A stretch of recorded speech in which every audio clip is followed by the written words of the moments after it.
Peace and blessings, and welcome to Search Out the Matter. I'm Jay, and thanks for joining me as I seek the truth of Yah's Word. In the previous study, we saw the kingdom's small beginnings with the word being sown and taking root. We saw counterfeits infiltrate and possibly some unexpected yield as the kingdom grows. So I want to continue my analysis starting with the parable of the leaven. Matthew 13:33. Another parable spake he unto them. The kingdom of heaven is like unto leaven, which a woman took and hid in 3 measures of meal till the whole was leavened. So this parable comes right on the heels of the parable of the mustard seed. So it's easy to gloss over this one and say, okay, it's just a re-emphasis of the previous parable. But I want to take a look at this word took. And this word is lambano, meaning to take or receive. Helps Word Study says properly to lay hold by aggressively or actively accepting what is available. Emphasizes the volition or assertiveness of the receiver. So we can see that the emphasis is on the aggressiveness or assertiveness with which this leaven is taken. Now, the next thing I want to do is look more into the leaven itself to see if we can get some detail on what this is. So I'm going to go to Matthew 16 and verse 5. And when his disciples were come to the other side, they had forgotten to take bread. Then Yeshua said unto them, Take heed and beware of the leaven of the Pharisees and of the Sadducees. And they reasoned among themselves, saying, It is because we have taken no bread. When Yeshua perceived, he said unto them, O ye of little faith, why reason ye among yourselves because ye have brought no bread? Do ye not yet understand, neither remember the 5 loaves of the 5,000, and how many baskets ye took up? Neither the 7 loaves of the 4,000, and how many baskets ye took up? How is it that you do not understand that I spake not to you concerning bread, that ye should beware of the leaven of the Pharisees and the Sadducees? Then understood they how that he bade not beware of the leaven of bread, but of the doctrine of the Pharisees and of the Sadducees. So if you didn't understand this parable correctly, you're in good company, because we can see that his disciples also did not understand this parable at first. So here we see, though, when they do come to understand, that they understand the leaven being the doctrine of the Pharisees and the Sadducees. So let's jump over to Luke's version in Luke 12, verse 1. In the meantime, when there were gathered together an innumerable multitude of people, insomuch that they trode upon one another, he began to say unto his disciples, first of all, Beware ye of the leaven of the Pharisees, which is hypocrisy. So the Sadducees is missing from Luke's account, but he adds in its place color as to what this doctrine is, and he says it's hypocrisy. This is the Greek word hypokrisis, meaning a reply, answer, play acting, hypocrisy. And the Helps Word Study says it literally refers to someone acting under a mask and implies a specific application or type of hypocrisy. If we go to the Strong's Exhaustive Concordance, it says acting under a feigned part, in essence, figuratively deceit. So the picture being painted of this hypocrisy is of a person who is wearing a mask. So they're pretending to be something that they're not in order to deceive. So from here, I want to go over to Mark's account. And this is in Mark 8 and verse 15. And he charged them, saying, Take heed, beware of the leaven of the Pharisees and of the leaven of Herod. So we see that the common denominator in all 3 of these accounts is the Pharisees. And here, Mark adds the leaven of Herod instead of the Sadducees. So I want to look a bit closer at this leaven of Herod. So let's go to Mark 6. And we're going to look at verse 17. For Herod himself had sent forth and laid hold upon John, and bound him in prison for Herodias' sake, his brother Philip's wife, for he had married her. For John had said unto Herod, It is not lawful for thee to have thy brother's wife. So we see that Herod has thrown John in prison because John called him out about his sin. That sin being the sin of adultery, starting because it says it was his brother's, Philip's wife. So we know that Philip was still alive, because if Philip had not been alive, Herod may have been obligated to take his wife to raise up seed to her if she didn't have children by him, being Philip already. And we can see that. You can read that in Deuteronomy 25. But this is not the case. He is in adultery. And on top of it being adultery, this is also fornication because it's his brother's wife. So this is forbidden in Leviticus chapter 18. So Herod has now added sin upon sin. And if you keep reading, you'll see that John was later beheaded because of this calling out of Herod. So the next text that I want to look at is in Mark 3 and verse 6. And it says, And the Pharisees went forth and straightway took counsel with the Herodians against him, how they might destroy him. So here we see the Pharisees and the Herodians or Herodians coming together to plot against Yeshua, that they might destroy him. So the common theme here would be the persecution of the righteous. And on that note, I want to look at Matthew 2, starting verse 1. Now, when Yeshua was born in Bethlehem of Judea in the days of Herod the king, behold, there came wise men from the east to Jerusalem, saying, Where is he that is born King of the Jews? For we have seen his star in the east and are come to worship him. When Herod the king had heard, he was troubled, and all Jerusalem with him. So this is Herod, their father now. That here we see people coming to worship the king of the Jews. And it says that this troubled Herod, and all Jerusalem was troubled with him. Now, why was Herod troubled? Herod was troubled because he was currently the king of the Jews at that time. And if we were to look at historical accounts of his reign, Herod was known to cut off anybody who he perceived to be a threat to his throne. So he even eliminated some of his own sons because he thought that they were a threat to his throne. So when it says that all Jerusalem was troubled with him, that was why. So 16, Then Herod, when he saw that he was mocked of the wise men, was exceeding wroth, and sent forth and slew all the children that were in Bethlehem, and in all the coasts thereof, from 2 years old and under, according to the time which he had diligently inquired of the wise men. So here we see Herod again going on a rampage and trying to eliminate a threat to his throne before it, children under 2 years old. So before it's even really a threat. Now, one thing that is important to note about Herod is that Herod was an Edomite. So the way that he came to be the king of the Jews was on the back of the Hasmonean dynasty, which is the kingdom of the Maccabees.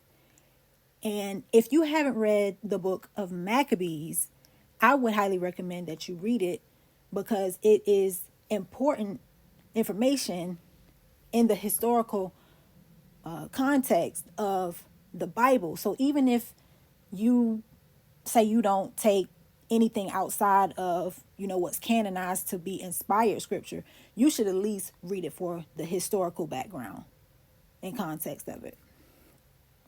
So back to Matthew 13, we can see now that this leaven that is spoken of in this parable is doctrine. And this doctrine pollutes not the harvested wheat and not when it's being processed, but it pollutes the dough right before it goes into the oven to be made into bread. So looking at Labano, we can see that this was not something that just kind of slipped in inadvertently. This was done intentionally. So this was basically a psyop, or a more recently popularized term for it is a disinformation campaign. This was strategically placed in at the last step in order to pollute the final product. So even though this parable seems to be repetitive of the mustard seed parable in that the kingdom grows because the leaven does cause the dough to rise, right? And so we see that the leaven is working in some way to expand the kingdom, even though it's doing it through false doctrine. So from here, I want to move on to the parable of the treasure hidden in the field. 44. Again, the kingdom of heaven is likened to treasure hid in a field, the which when a man hath found, he hides, and for joy thereof go and selleth all that he hath, and buyeth that field. Again, the kingdom of heaven is likened to a merchant man, seeking goodly pearls, who when he had found one pearl of great price, went and sold all that he had and bought it. So in hearing this parable, what came to mind for me was Amos chapter 8. So let's go there. And I'm going to start reading verse 1.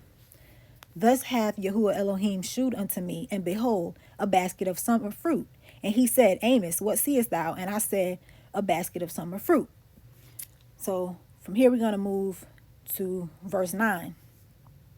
And it shall come to pass in that day, saith Yahuwah Elohim, that I will cause the sun to go down at noon, and I will darken the earth in the clear day.